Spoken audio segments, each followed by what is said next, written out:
Bonjour à tous, nous sommes le 28 février 2025. Une très très courte introduction pour l'interview de Cédric de Bruxelles, puisque nous avons déjà eu un Cédric. Nous avons dû réaliser cette interview dans des conditions très difficiles compte tenu du harcèlement informatique dont Cédric est victime qui empêche toute communication Zoom. Je voudrais donc bien pardonner la pauvre qualité de l'ensemble, mais il n'y avait pas moyen de faire mieux. Voilà, sans plus attendre, on passe à l'interview de Cédric. Bonjour à tous, nous sommes le 20 février 2025 et nous faisons un enregistrement un peu comme celui de Gisèle, c'est-à-dire que Cédric, qui nous fait le plaisir de témoigner aujourd'hui, est tellement harcelé au point de vue informatique, ça nous a été impossible de faire un Zoom traditionnel. Et il vous expliquera pour quelles raisons d'ailleurs il y a ce niveau de harcèlement informatique chez lui. C'est à la fois simple et effrayant. Bien. Alors, Cédric, on va raconter rapidement son histoire comme je le fais toujours, et puis on brodera un peu dessus. Donc, Régis a 44 ans et il est né dans la région de Liège. Et au fond, il a eu une vie, on va dire, semi-tranquille dans la région liégeoise, mais c'est un fêtard. Et c'est une des raisons, à mon avis, de ses malheurs, c'est qu'il a fréquenté quelques, disons, endroits à Liège, dont un curieux cabaret dont les deux premières lettres sont M et K. Ça rappellera des souvenirs. On peut dire qu'il a touché un peu à la drogue, pour être très clair. C'est important parce que ce sera, à mon avis, un des éléments de sélection chez lui. Et il va se retrouver dans un appartement où pendant de 2010 à 2017, rien de spécial ne va se passer. Mais à partir de 2017, il va être à l'évidence visé par des attaques électromagnétiques de voisinage organisées par la propriétaire, ou en tout cas avec la complicité de la propriétaire, probablement avec des pressions sur le fils qui lui-même a fait ce qu'on appelle des bêtises. Et pour se rattraper auprès des flics, est obligé de donner des gages. Ces agressions vont bien entendu déboucher par une plainte qui sera suivie naturellement d'un embastillement en psychiatrie. C'est un trajet tout à fait classique. Et puis il reviendra à Liège, les problèmes recommenceront.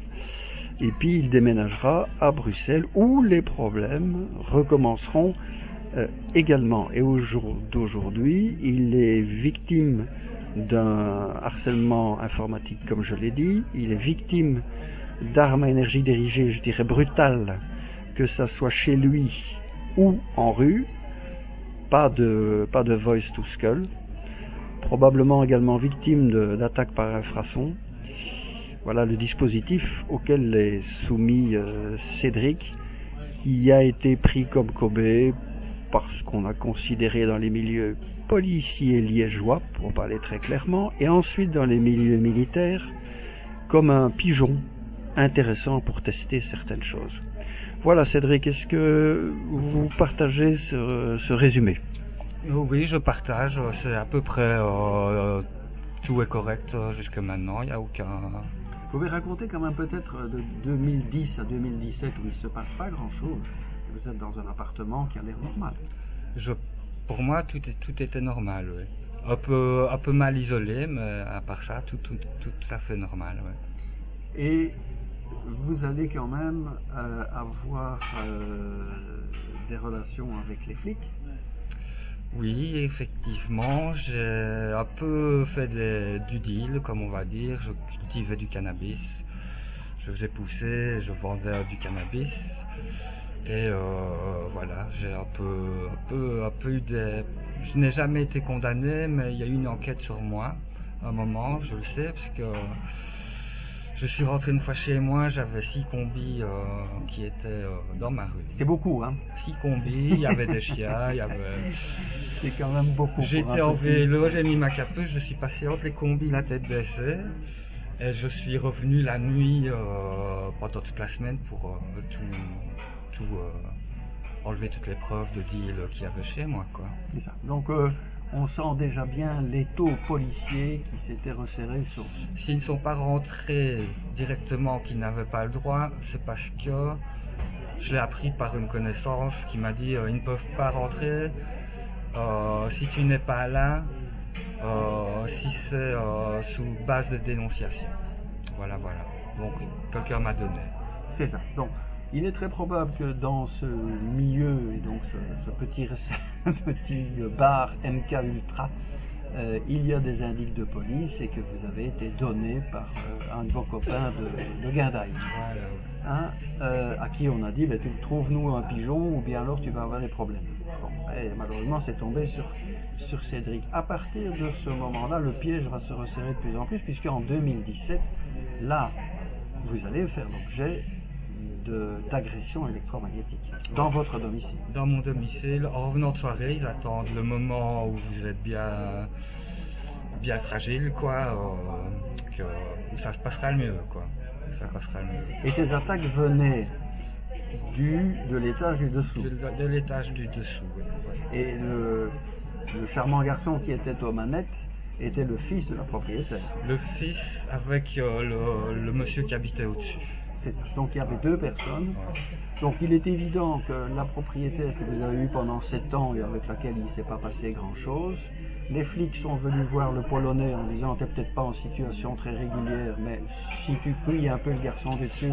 Ça je ne sais pas ce qu'on lui a mis comme pression, c'est ça. Mais tout est possible. Ils sont capables de faire n'importe quoi. Voilà, donc là il y avait un moyen de pression sur lui, c'est clair, et le garçon du dessous, très probablement, avait eu votre parcours de rapport avec la drogue, et on lui a dit, bon écoute, à partir du moment où tu cuis Régis convenablement, Cédric, convenablement, on te fera pas d'histoire. Donc vous allez subir ces attaques pendant combien de temps? Mais surtout, vous allez tomber dans le piège dans lequel il ne faut jamais tomber. Voilà, ouais.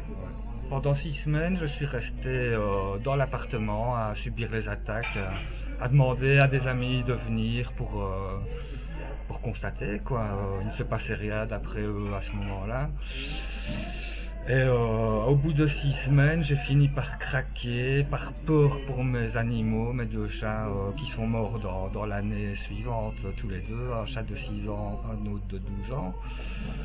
Par peur pour mes chats plus que pour moi, j'ai appelé la police. Et l'appartement était un peu dans tous les états, comme... j'avais un peu... J'essayais de me protéger comme je pouvais. J'avais fait des tours de meubles qui allaient jusqu'au plafond pour un peu... Pour moi, l'électricité venait de par en dessous, sur le plancher. Mais ça a suffi pour que ce charmant flic qui est venu visiter, la première réflexion, c'est ça sent le cannabis ici. Ça sent le cannabis ici, et la réflexion sur le matériel que vous avez disposé pour vous protéger. Voilà. Ça va se retourner contre vous, puisque... Je vous laisse continuer. Puisque je suis 3 heures plus tard dans mon appartement en train de regarder la télé et j'ai la sonnette qui sonne. Je vois beaucoup d'agents de police en bas, ils étaient 6, 4 de la police anti-banditisme et les deux qui étaient passés l'après-midi. Voilà. Donc on voit bien la communauté d'esprit de nos amis flics de Liège.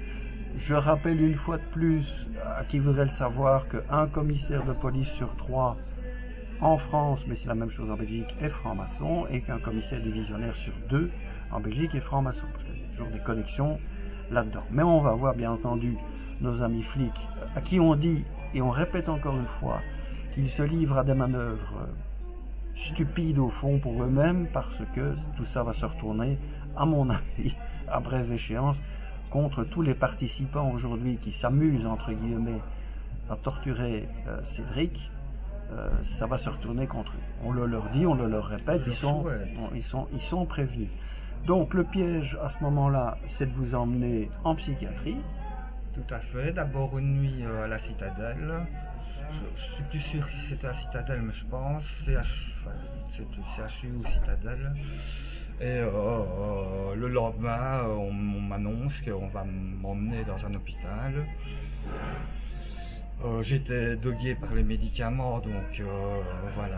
De toute façon, je savais Vous pas. n'étiez pas en position de résister, hein? J'étais pas en position de résister. Et on vous a gardé donc à, c'est Lierneux, Lierneux, en hôpital psychiatrique. dans les Ardennes. Dans les Ardennes, bien loin, comme ça, il était plus tranquille. Et on vous a pas donné le choix, hein, ou bien vous preniez les médicaments, ou vous étiez piqué de force. Ah ouais, hein, ouais, de toute façon. Et on m'attachait au lit si voilà, je n'acceptais pas. voilà. Donc c'est de la psychiatrie, on peut dire, extrêmement loin de Lacan. Donc vous allez rester là plusieurs mois. 3 mois. 3 mois. 3 mois. Et on va vous libérer sous caution. Sous caution, avec des conditions à respecter, donc ne pas consommer, aller voir un psychiatre une fois par mois, prendre mon traitement. Voilà, c'était à peu près ça. C'est ça. Et quand même, vous allez là avoir la chance de tomber sur des médecins honnêtes qui vont... Je dois dire, j'étais bien... Je pense pas que les psychiatres que j'ai vus après Lierneux étaient de mèche. Je ne pense pas. Voilà. Donc ça, c'est quand même un bon point. Vous allez retourner alors à une vie, on va dire, normale, sauf que dans votre appartement, ça va recommencer. Vous allez après reprendre des études. J'ai repris des études l'année suivante en sortant d'hospitalisation. J'ai d'abord fait une formation non qualifiante pour passer le temps. J'ai accroché en développement web. J'ai repris un BES développeur web de 3 ans. C'est ça. De 3 ans. C'est intéressant d'ailleurs, développeur web, parce qu'on a parlé des agressions informatiques dont vous êtes systématiquement victime. Ouais. Et on a quand même un petit peu l'impression que les agresseurs veulent vous montrer qu'ils sont tellement supérieurs à vous en matière informatique. Ah ouais, mais ils le sont. Hein, ils le font, c'est évident. Voilà. On leur dit bonjour et on va en parler après. Mais là, vous allez subir évidemment les mêmes attaques que vous subissiez avant. Ça a recommencé, sauf que je suis parti directement après une agression. C'est ça. Mais alors là, vous avez retrouvé curieusement un deuxième immeuble pour aller. Vous pouvez nous raconter un peu ce que c'est? On voit bien l'organisation du réseau là-dedans. Ouais. Bah alors, j'arrive dans cet immeuble-là. Il y avait un couple de personnes âgées. Mais attendez, comment vous avez trouvé cet immeuble quand on est allé voir votre papa en lui disant j'ai besoin d'une affiche? Non, ça c'est l'appartement où tout a commencé. Où tout a commencé. Ouais. Après, j'ai retrouvé de moi-même D'accord. J'ai consulté les sites. Mais vous allez de nouveau être victime. Je suis de nouveau victime. Du voisinage. Je retombe avec un couple de personnes âgées et un jeune qui, me semble, la différence d'âge était trop élevée pour être le fils d'une des personnes qui occupait l'appartement en dessous. C'est ça. Là, j'ai une expérience personnelle, donc je vous ai dit, c'était un vieux de la sûreté de l'État qui avait pris pour cible sa voisine, qui était une vieille dame, qui a témoigné d'ailleurs. Mais c'était un jeune psychopathe qui était aux manettes. Ouais, c'était un psychopathe qui avait complètement... C'est ça. Donc, c'est les mêmes schémas, et vous êtes toujours dans la région liégeoise à ce moment-là. Je suis toujours en région liégeoise. Et puis, à un moment, vous allez en avoir marre, et vous allez vous retrouver à Bruxelles. Alors, à Bruxelles, c'est aussi le premier endroit où vous allez vous retrouver. Avec, je mets une annonce sur un site bien connu pour trouver des colocations. Et là, je me fais contacter par une personne qui veut me proposer une chambre. Oui, mais enfin, cette personne appartient quand même à une communauté. Oui, c'est un militaire, mais ça, je l'apprends après. D'accord. C'est un militaire OTAN, probablement. Hein? Très probablement. Oui. On dit bonjour aux gens de l'OTAN, qu'on aime beaucoup aussi. Et là, vous allez vous retrouver dans un clapier préparé. Et le but de la manœuvre, c'est quand même de vous attaquer, je pense, par infrason là-dedans, hein, parce que... Je ressentais les mêmes, comme une décharge, moi. Oui, mais c'est cette impression de muscle enraidi. Après. Et je peux avoir une attaque et ressentir je les ai fait 3 jours Oui. après, sans être dans l'appartement. C'est ça, Hein. ça c'est. Ça, c'est- Vincent a témoigné de ça aussi, de résorption, je dirais, différée par rapport à l'attaque. Selon l'intensité qu'ils mettent en Mhm. électricité, je sais pas ce qu'ils font exactement, c'est dur d'expliquer, mais Ah oui, pour moi c'est tout ça. à fait, tout à Pour moi, fait. c'est ça. Mais est-ce que c'est dans cet appartement que vos voisins, évidemment, vont vous bombarder, mais vous allez déménager plusieurs fois à Bruxelles? Ouais, j'ai déménagé, donc je me suis retrouvé ensuite dans une colocation à Zaventem. Ah, expliquez-nous un peu ça. Ben, j'arrive là-bas et c'est que des ingénieurs. Tous des ingénieurs, sauf celui au-dessus de moi qui est militaire. Ah, Ouais, comme c'est touchant. ouais. Comme c'est touchant. Je suis étonné qu'il n'y ait pas un de mes confrères parce qu'en général, ils sont tous de mèche, évidemment, parce qu'il faut quand même un aspect médical, n'est-ce pas, à tout ça. Donc là, vous allez vous retrouver avec des ingénieurs curieusement tous en colocation. Ouais. Je suppose qu'ils ont un curriculum vitae à bâtir et on leur dit, c'est mon impression, voilà le pigeon. Hein. En plus, il a fait un peu d'informatique. Vous allez lui montrer qui est le patron. Et ils sont combien là? Il y a 5 chambres, donc 3 ingénieurs, le militaire et moi. Voilà. Voilà. Bon. Ok, je pense qu'il est clair pour tout le monde ce qui se passe. Vous êtes victime là aussi d'armes à énergie dirigée. Ouais. Peut-être tout de suite, je sais pas, mais c'est pas les mêmes choses qui me font, donc moi je ne le l'identifie pas c'est ça, comme c'est ça. voilà. Mais là, on voit qu'on a une école du crime, je dirais de haut vol, puisque ce sont des ingénieurs électroniciens, je pense, informaticiens pour la plupart. Il y avait un chimiste. Un chimiste, mais enfin bon, hein, ouais, bah, il se présentait comme chimiste, mais bon, voilà. Non, il avait une formation de chimiste, mais il était maintenant ingénieur. Ah, voilà, d'accord. Voilà, d'accord. Voilà. Donc on propose à tous ces jeunes gens brillants de tester les méthodes pour harceler informatiquement un pauvre pigeon, hein, notre ami Cédric. De nouveau, ces jeunes gens doivent faire attention parce qu'on leur promet une belle carrière basée sur la saloperie qu'ils font aujourd'hui, mais qu'ils ne se fassent aucune illusion. Ce qui leur arrivera, c'est de la technique qu'ils développent se retournera contre eux tôt ou tard. On le dit quand même, parce qu'il est important, je pense, qu'il n'y ait pas qu'un statut de victime et de bourreau, que les bourreaux sachent qu'ils font quelque chose qui est absolument dégueulasse. Je rappelle aux militaires que ce qu'ils organisent s'appelle un crime de guerre et que dans des conditions normales, ça devrait se terminer par un peloton d'exécution. On le répète aux militaires qui font semblant d'obéir aux ordres. Ils savent, comme moi, officier de réserve, que non seulement ils ont la possibilité de déroger à des ordres immoraux, mais qu'ils ont le devoir d'y déroger. Donc, Cédric, au fond, aujourd'hui, vous êtes l'objet d'un engagement sur lequel ces jeunes gens font leur apprentissage, au fond. Je pense bien, parce qu'ils sont, ceux que j'ai là, ils sont tous jeunes, Voilà. vingtaine.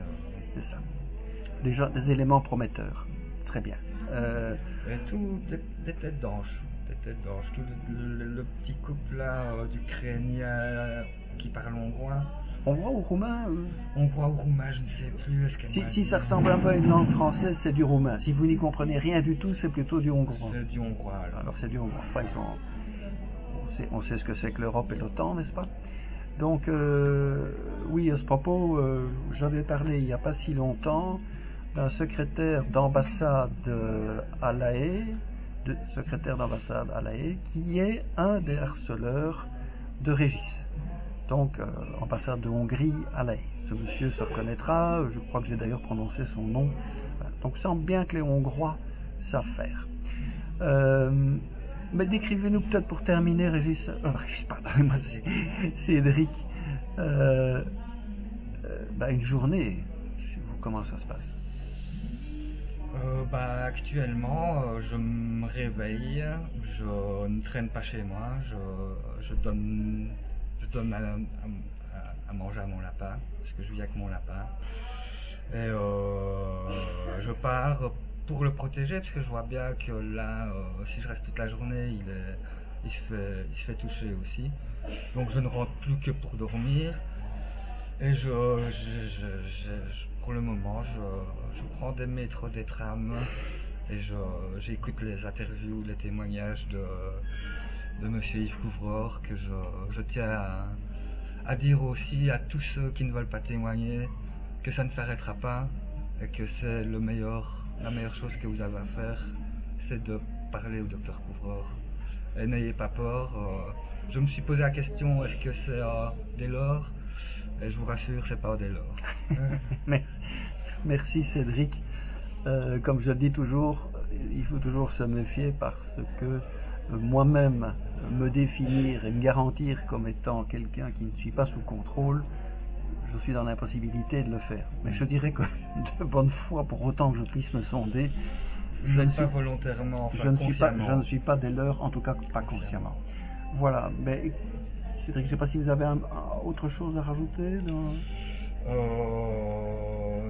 pas pour le moment, mais je crois qu'on continuera l'interview parce qu'il y a encore beaucoup de choses à dire, que je tiens à dire, Eh ben, on fera un deuxième tome là-dessus pour garder à peu près le format de temps des émissions. Une fois encore, je suis désolé de la qualité technique avec laquelle on est obligé de travailler, mais Cédric et moi, nous avons essayé de faire un Zoom classique, ça a été tout à fait bloqué par ces charmants étudiants. Donc on est obligé de trouver un endroit public pour enregistrer avec entre guillemets un bête enregistreur à main. Voilà. On remercie de nouveau toutes les victimes auxquelles on pense très fort. On salue leur courage et une fois de plus, vous ne voulez pas témoigner, vous savez, on a le choix entre mourir debout ou mourir à genoux. Ceux qui veulent mourir à genoux auront plus le sort qu'ils méritent que ceux qui, comme Cédric, ont le courage de témoigner. Voilà, merci et à bientôt. Bonjour à tous, c'est la deuxième partie de l'interview de Cédric ici à Bruxelles. Nous devons enregistrer dans des conditions difficiles tellement la secte lui rend la vie impossible chez lui. Impossible de faire un zoom. Je vais réexpliquer rapidement pourquoi, et ceci est la suite des 20 premières minutes de l'entretien précédent. Alors, en résumé, mon opinion est celle-ci. Cédric, dans un passé assez lointain, une vingtaine d'années, a eu la mauvaise idée, disons, de fricoter dans les milieux de la drogue liégeoise, ce qui a permis aux flics liégeois d'avoir barre sur lui. Je rappelle que, naturellement, les flics et la franc-maçonnerie, ça va très bien ensemble. C'est pas moi qui le dis, il y a pas mal de témoignages là-dessus. Et le palais de justice de Liège est complètement infecté de maçonnerie également.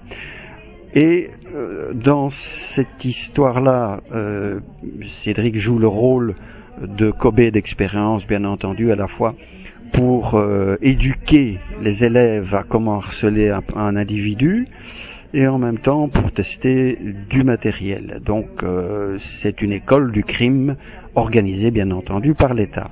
Dans un deuxième temps, Cédric viendra à Bruxelles, il sera naturellement tout de suite piégé avec un militaire qui est à la manœuvre et qui dirige deux groupes. En fait, un groupe de jeunes intellectuels, ingénieurs, informaticiens qui vont lui pourrir la vie. Alors je suppose qu'on leur a dit que c'était pour une histoire de sécurité nationale, que Cédric était un abominable dealer et très probablement un pédo, etc., etc. Donc ces jeunes gens se font plaisir et ils sont couverts par l'État. Je suppose que ça doit flatter leur ego. Ça, c'est la première équipe. Mais il y a malheureusement une deuxième équipe qui sont les voisins du dessous, qui sont chargés de le torturer par arme à énergie dirigée. Et là, c'est le calvaire, puisque il doit se véhiculer toute la journée pour échapper à ces bourreaux. La nuit, malheureusement, il les retrouve. Mais non contents de cela, bien entendu, ils veulent le pousser au suicide en le torturant, c'est tout à fait clair.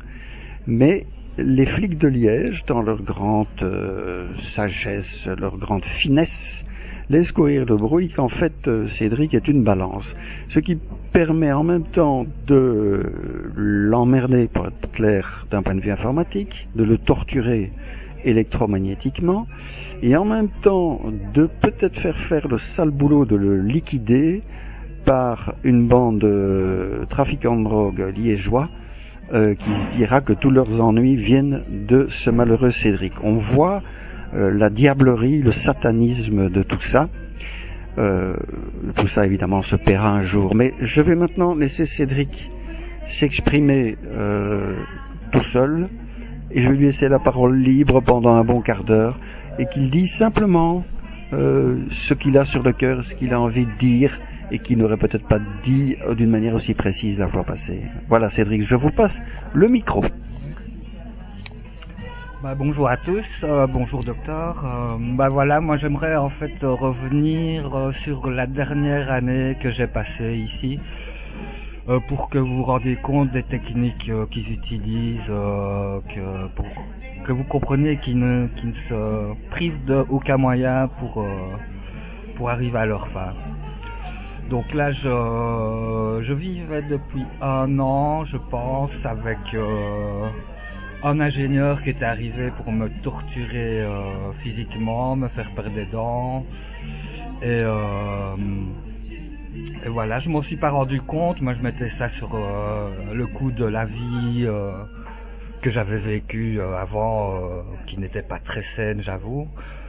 Mais bon, de là à perdre la moitié de mes dents, c'est quand même beaucoup.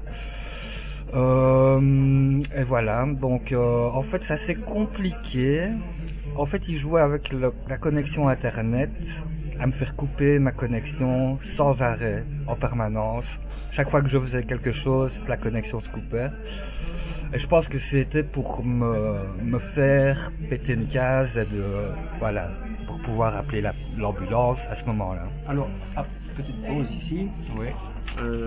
Cédric vient de me signer un papier comme quoi il fait de moi son mandataire de santé, c'est-à-dire que s'il est, ce que les autres cherchent en face, embastillé de force dans un établissement psychiatrique, mes confrères sont obligés de s'adresser à moi. On le leur dit par avance. Merci docteur. Donc voilà, il jouait avec mes nerfs sans grand résultat, parce que je m'étais acheté, pour finir, j'avais 25 mètres de rallonge USB, j'avais 3 clés Wi-Fi USB, donc j'arrivais à connecter tous mes appareils sans problème au final. À ce moment-là, bon, j'avais souvent des douleurs à l'estomac que je n'arrivais pas à identifier d'où ce qu'elle venait, quoi. Et je pense que là-bas je me faisais torturer sans m'en rendre compte. Le cœur aussi, j'avais des palpitations souvent. Et en fait, ça s'est compliqué quand je me suis rendu compte que mon ordinateur faisait un streaming continu vers un serveur, avec un protocole de sécurité réservé au gouvernement ou aux entreprises qui travaillent avec le gouvernement.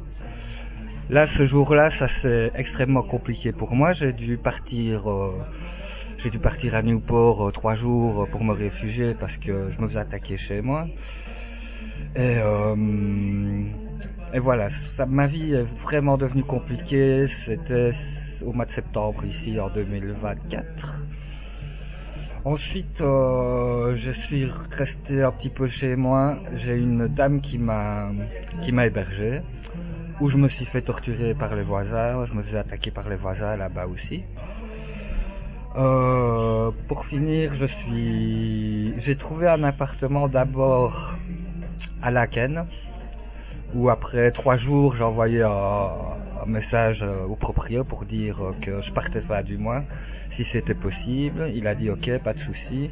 On a trouvé un arrangement et je me suis retrouvé à Wezenbeek, où dans tous ces endroits-là où je suis allé, je me suis fait attaquer, quoi. Voilà. Je vais juste parler de la Noël ratée Oui, ils ont bien veillé à ce que je passe ma Noël tout seul ici, ce Noël-ci. Ils ont entendu que je me préparais, ou ils ont vu que je me préparais. Et juste à ce moment-là, ma sœur qui m'a téléphoné 5 fois d'affilée, mon téléphone était en silencieux donc je n'entendais pas. Pour finir, je l'ai vue juste avant de partir et elle me disait qu'elle ne fêtait pas Noël ce jour-là, mais qu'elle le refêterait le week-end, alors que le jour avant, elle me disait ok, viens fêter Noël à la maison. Voilà. Donc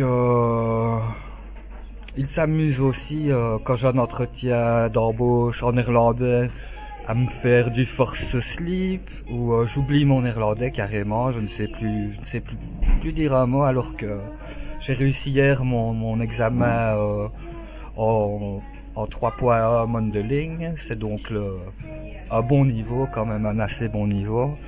Et là, quand ils me font le force sleep, j'oublie mon néerlandais quoi carrément. Je devais passer un test pour un boulot la semaine où je suis arrivé ici à Wezenbeek. Chaque fois que je voulais travailler je devais faire un projet à Rhodes, j'avais une semaine pour faire un projet. Chaque fois que je travaillais, je tapais 3 lignes, je tombais. Donc voilà, pour finir, j'ai terminé le projet à la souris, sans toucher mon clavier, en cliquant sur le clavier virtuel de Windows. Et voilà, pour finir, j'ai quand même rendu un projet. On m'a appelé pour un entretien, mais bon, voilà, je m'étais fait attaquer le matin même. Ça ne s'est pas passé. Ça ne s'est pas bien passé. Donc voilà, c'est pour vous dire, ils n'ont aucune limite. Ils ne vous laissent pas évoluer dans la vie. Ils ne vous laissent pas...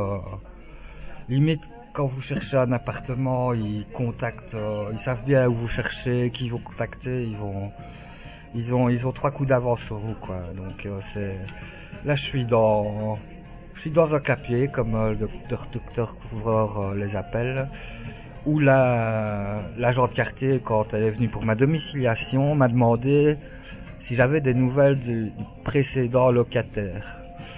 Moi je savais bien où il était, mais bon, je ne lui ai pas dit pour pas voilà. Pourquoi dites-vous ça? Enfin voilà, moi je suis sûr de où cette pauvre personne est, voilà. Donc voilà, ils ne vous laissent pas évoluer, ils veulent vraiment au finish, quoi. C'est au finish. Et là ils me l'ont bien fait comprendre. Je ne sais pas comment je tiens le coup. Je pense que c'est grâce aux témoignages que j'ai entendus. De au moins faire ça avant de quoi qu'il se passe, qui sera pas joyeux, je le sais bien, mais je voulais au moins faire ça avant que ça arrive, quoi. Voilà. Merci Cédric, je pense pas qu'il y ait quoi que ce soit à rajouter. Si, peut-être une chose, c'est que ce que Cédric vit est un individu ciblé, mais je le suis aussi maintenant, donc je partage un peu la vie des ciblés, puisque on s'adresse à moi aussi par des moyens différents. Mais ceci doit inciter tout le monde à bien réfléchir à ceci. On n'est pas ciblé aujourd'hui, on ne croit pas l'être, et si on ne témoigne pas, si on ne fait rien, tout le monde sera ciblé. Voilà, je dédie ce témoignage à mon ami Fabrice, qu'on essaie de tuer à Verviers pour l'empêcher de témoigner. Après avoir fait un excellent dossier, eh bien nous verrons. En tout cas, à chacun de faire son devoir. Merci encore Cédric.